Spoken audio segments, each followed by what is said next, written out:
FD पर TDS काटने से नाराज एक कस्टमर बैंक मैनेजर से भिड़ गया। मामला हाथापाई तक जा पहुंचा। इसका एक वीडियो अब सोशल मीडिया पर वायरल हो रहा है। वीडियो में कस्टमर और बैंक मैनेजर के बीच भयंकर हाथापाई होते हुए दिख रही है। ग्राहक को अपने बॉस से अलग करने के लिए सभी बैंक कर्मचारी भी जुट जाते हैं। वहीं कस्टमर का ऐसा व्यवहार देखकर सोशल मीडिया यूजर्स के भी तमाम रिएक्शन इस वीडियो पर आ रहे हैं। एक तरफ कुछ लोग कस्टमर के वित्तीय ज्ञान पर सवाल उठा रहे हैं, तो वहीं कुछ लोग वित्त मंत्री को बैंक कर्मचारियों को आत्मरक्षा के लिए ताइक्वांडो सीखने के निर्देश देने की बात कह रहे हैं।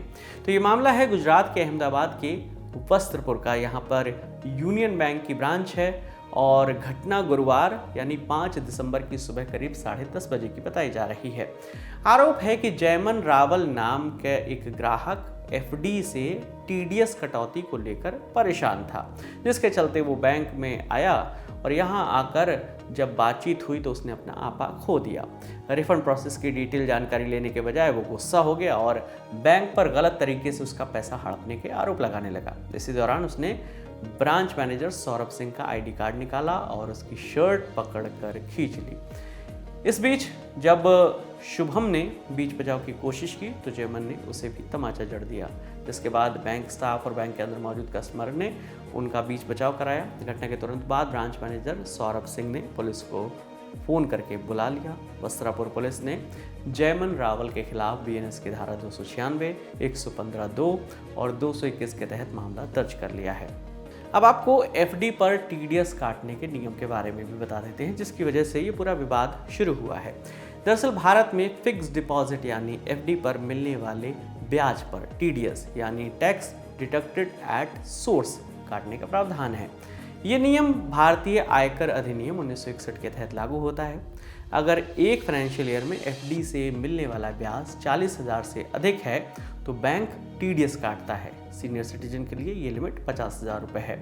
ये लिमिट बैंक वार होती है, यानी आप एक ही बैंक की कई ब्रांच में एफडी अगर रखते हैं तो उनका ब्याज कुल मिलाकर देखा जाएगा। इसके अलावा अगर आप बैंक को अपना पैन कार्ड उपलब्ध कराते हैं, अगर आपने एफडी कराई है और पैन कार्ड देते हैं तो टीडीएस कटेगा 10% की दर से, और नहीं देते हैं तो टीडीएस कटेगा 20% की दर से। कई लोग होते हैं जिनका पैन कार्ड नहीं होता है।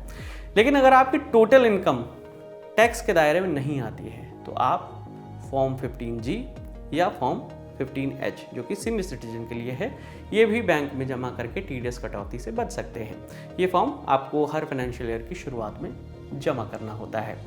और अगर किसी कस्टमर का टीडीएस कट गया है और उसकी टोटल इनकम टैक्स फ्री है तो घबराने की कोई बात नहीं है।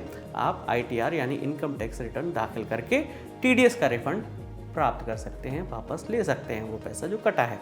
लेकिन अहमदाबाद के बैंक में हुए इस वाक़ये पर असली सवाल ये है कि हमारा सिस्टम क्या सिर्फ ग्राहकों को टैक्स की कटौती का नोटिस भेजकर अपना काम पूरा समझता है?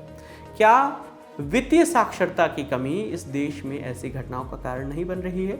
एफडी पर टीडीएस कटना कोई नई बात तो नहीं है, लेकिन ग्राहकों को इसको सही ढंग से समझाना भी तो बैंक की जिम्मेदारी है ना। तो अगली बार जब आप बैंक जाएं तो सिर्फ अपने पैसे पर ही नहीं, अपने गुस्से पर भी काबू रखें, वरना सोशल मीडिया पर वायरल होने वाले अगले वीडियो में आप भी हो सकते हैं। इस पूरी खबर पर आपकी जो भी राय है आप हमें कमेंट सेक्शन में ज़रूर बताइएगा। आपके लिए तमाम जानकारी लेकर आए थे हमारे साथी आर्यन मिश्रा। मेरा नाम विकास वर्मा है।